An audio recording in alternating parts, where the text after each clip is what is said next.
দেশের 12টা বাজবে আর আমরা বসে বসে আঙ্গুল চুষবো? প্রিয় দেশবাসী, আপনারা প্রস্তুত হন। সব দেখে মনে হচ্ছে আরেকটা অনিবার্য বিপ্লব আসন্ন। এই বিপ্লবের জন্য আমি আপনাদের সবাইকে প্রস্তুতি নিতে আহ্বান জানাচ্ছি। আপনারা দুঃখবাজ।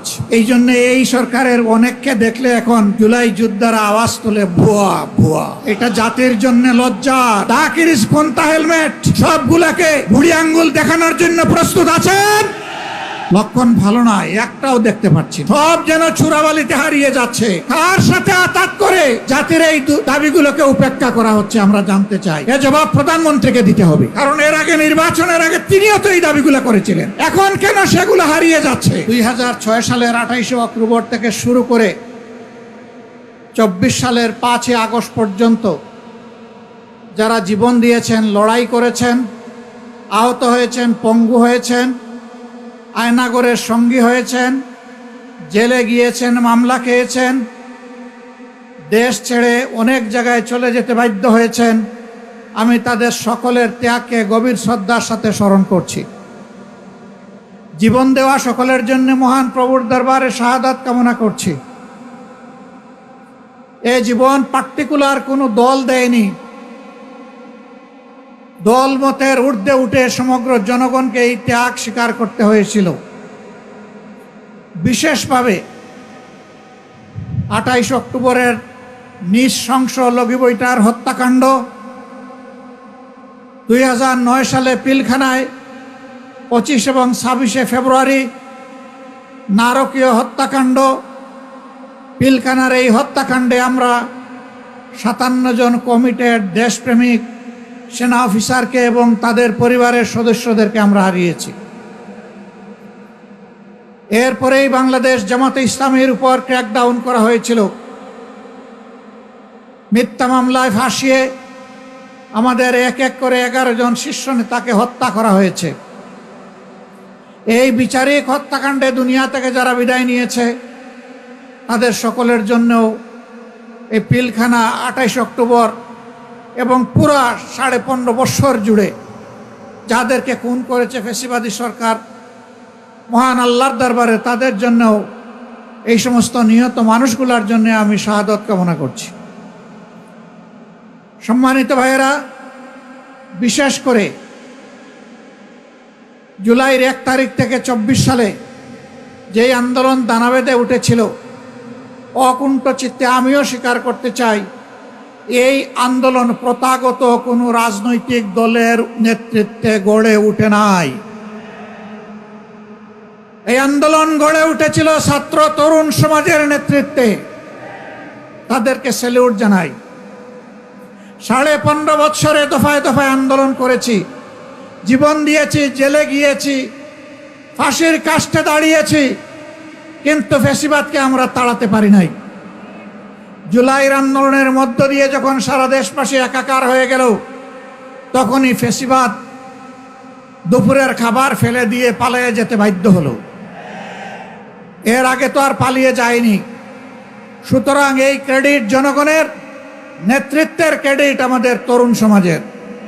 এইটা নিয়ে কেউ টানাটানি করুক, তা আমরা পছন্দ করি না। এই আন্দোলনের কোনো মাস্টার মাইন্ড, একক মাস্টার মাইন্ড কাউকে স্বীকার করি না। এই আন্দোলনের মাস্টার মাইন্ড 18 কোটি নির্যাতিত মানুষ। সংগ্রামী বন্ধুগণ, অনেকেই ক্রেডিট দাবি করছেন, কখনো মাস্টার মাইন্ড, কখনো আবার জুলাই শহীদদেরকে ভাগ বাটোয়ারা করছেন। আমি এগুলার নিন্দা জানাই। শহীদদেরকে নিয়ে রাজনৈতিক রং দেওয়ার চেষ্টা করবেন না। যদি রাজনৈতিক দলের ডাকে সাড়া দেওয়ার হতো তারা আগেই দিত। তারা আগে সাড়া দেয় নাই। জীবন দেওয়ার জন্য রাস্তায় নেমেছিল তরুণদের ডাকে। তারা জাতির সম্পদ, তারা কোনো দলের সম্পদ হতে পারে না। তাদের নিয়ে কোনো রাজনীতি হোক, এটা আমরা পছন্দ করি না।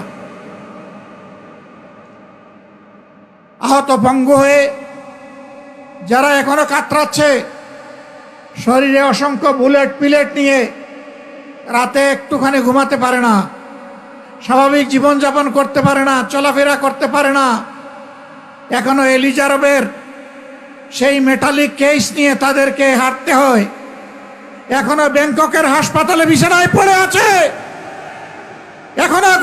সেই পঙ্গু যোদ্ধারা কাতরাচ্ছে, তাদের দিকে নজর দেওয়ার ফুসরত এই সরকারের হচ্ছে না।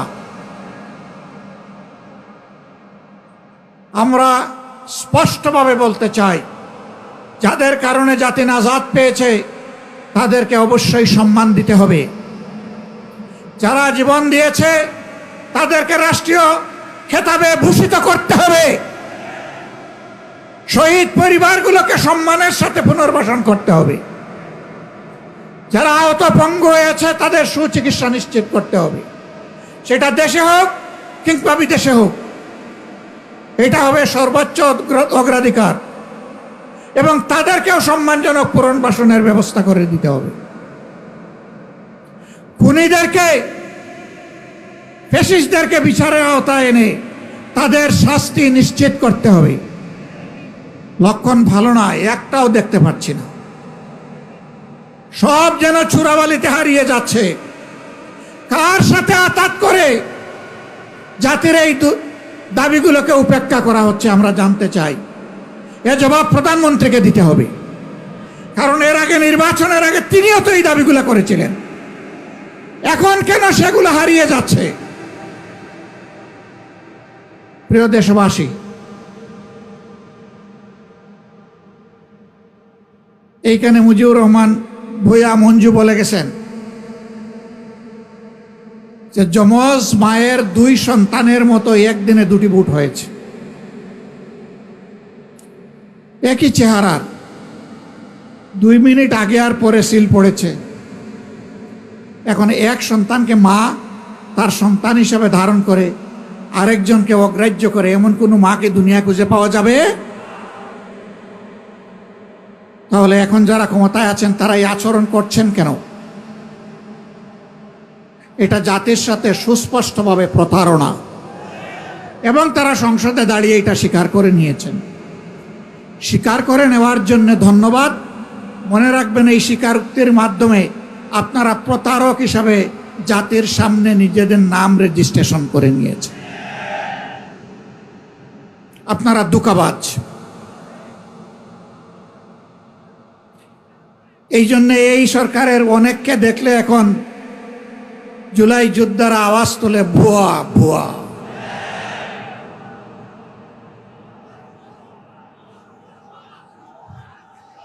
এটা জাতির জন্য লজ্জার। ফ্যাসিবাদী আমলে আপনারাও মজলুম ছিলেন। ফ্যাসিবাদীরা যে সমস্ত জুলুম করেছে, অপকর্ম করেছে, এই 5 মাসে আপনারা সবগুলার রেপ্লিকা, ফটোকপি আপনারা আমাদেরকে দেখিয়ে দিয়েছেন। ফ্যাসিবাদী আচরণ করবেন, আর জনগণ ফ্যাসিবাদী বললে আপনারা আবার রাগ করবেন। একটা রিলস মাঝে মাঝে দেখা যায়, কি রাগ করলেন শোনা।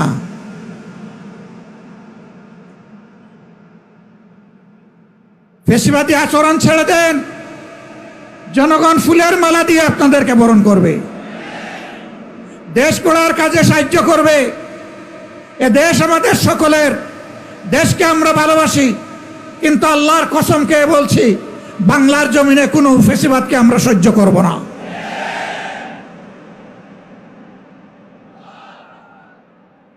আমাদের গণভোটের গণরায় মেনে নেন। 70% মানুষের রায়কে অপমান করবেন না, অপমান করে বাঁচার পথ খুঁজে পাবেন না। জনগণের রায়কে যারাই অপমান করেছে তাদেরকে অপমানজনকভাবে পালাতে হয়েছে।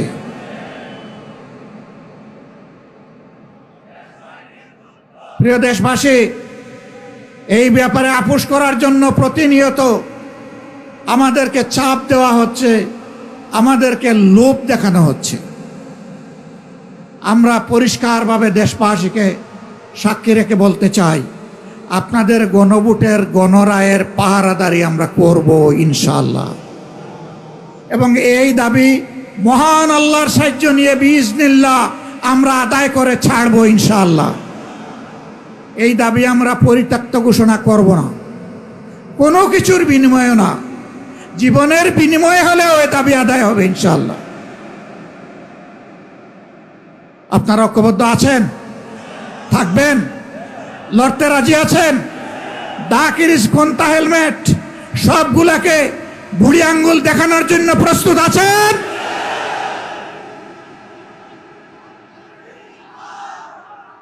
গত 3-4 দিন ধরে বাংলাদেশের শিক্ষাঙ্গনে যা হচ্ছে, শিক্ষাঙ্গনের ছাত্র এবং শিক্ষকরা তারা আতঙ্কগ্রস্ত। সেই গণরুম, গেস্ট রুম, সেই ফেসিবাদ আবার নূতন অ্যাপ্রন গায়ে দিয়ে চলে আসছে কিনা। আমরা শিক্ষাঙ্গনের ছাত্র, শিক্ষক, কর্মচারী সবাইকে বলবো, ফেসিস্ট যেখানেই প্রতিরোধ সেখানে।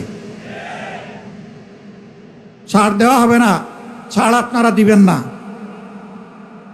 হ্যাঁ, পাপ বালিগ হইতে একটু সময় লাগে, কিন্তু বালিগ হওয়ার পরে ওই গাছের বৃন্ত থেকে ওটা পচে গিয়ে পড়ে যায়।